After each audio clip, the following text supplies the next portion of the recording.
नमस्कार, स्वागत है आपका अपने चैनल अनमोल वचन में। दोस्तों, आज हम इस वीडियो में जानेंगे कि रक्षाबंधन क्यों मनाया जाता है।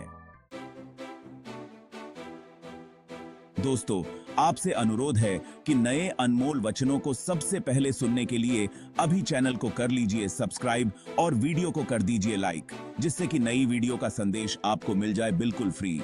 और वीडियो के समाप्त होने के बाद हमें यह भी बताइए कि आपको वीडियो कैसा लगा। रक्षाबंधन एक पवित्र पर्व है जो भाई बहन के रिश्ते को समर्पित है। इस पर्व की पौराणिक कथाएं और कहानियां भारतीय संस्कृति में गहराई से जड़ी हुई हैं।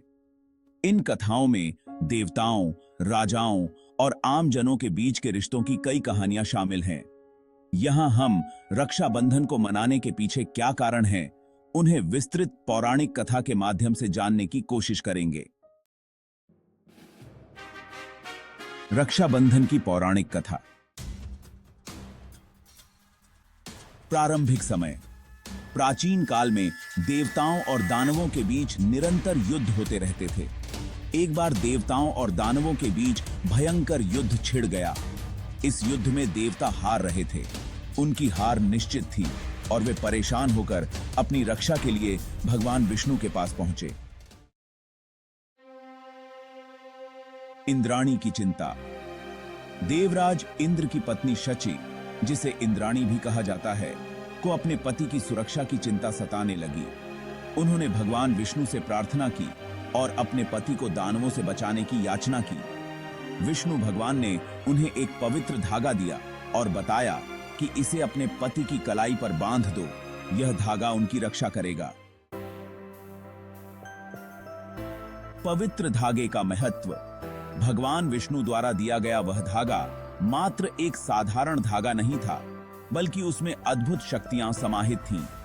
शची ने वह धागा इंद्र की कलाई पर बांध दिया और उनके जीतने की कामना की। इस पवित्र धागे के प्रभाव से देवताओं ने युद्ध में विजय प्राप्त की। तब से रक्षाबंधन का पर्व भाई बहन के रिश्ते की रक्षा के प्रतीक के रूप में मनाया जाने लगा। यम और यमुन का संबंध।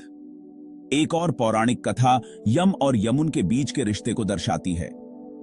यमराज मृत्यु के देवता और यमुन एक नदी देवी भाई बहन थे। यमुन ने अपने भाई यमराज को अपने घर बुलाया और उन्हें राखी बांधकर उनकी लंबी उम्र और सुरक्षा की कामना की।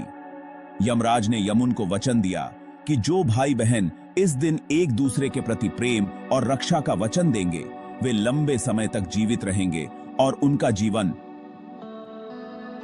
जीवन सुखमय होगा। रानी कर्णावती और हुमायूं की कथा। मध्यकालीन भारत में रानी कर्णावती और मुगल सम्राट हुमायूं की कथा भी रक्षाबंधन के महत्व को दर्शाती है। मेवाड़ की रानी कर्णावती ने जब बहादुर शाह के आक्रमण का सामना करने में असमर्थता महसूस की, तो उन्होंने हुमायूं को राखी भेजकर उनकी सहायता मांगी। हुमायूं ने राखी का सम्मान करते हुए अपनी सेना के साथ मेवाड़ की रक्षा की। महाभारत की कथा में भी रक्षाबंधन का महत्व देखा जा सकता है। भगवान कृष्ण ने युद्ध में अपनी उंगली कटवा ली थी। तब द्रौपदी ने अपनी साड़ी का टुकड़ा फाड़कर कृष्ण की उंगली पर बांध दिया। कृष्ण ने इस कृत्य को रक्षा का प्रतीक माना और द्रौपदी को वचन दिया कि वे उनकी हमेशा रक्षा करेंगे। इसी वचन के कारण कृष्ण ने द्रौपदी के चीरहरण के समय उनकी लाज बचाई। समय के साथ रक्षाबंधन का स्वरूप बदलता गया, लेकिन इसके पीछे की भावना और महत्व वही रहा। आज भी भाई बहन इस पर्व को बड़े उत्साह से मनाते हैं। बहनें अपने भाइयों की कलाई पर राखी बांधकर उनकी लंबी उम्र और सुख की कामना करती हैं, और भाई अपनी बहनों को उपहार देकर उनकी रक्षा का वचन देते हैं।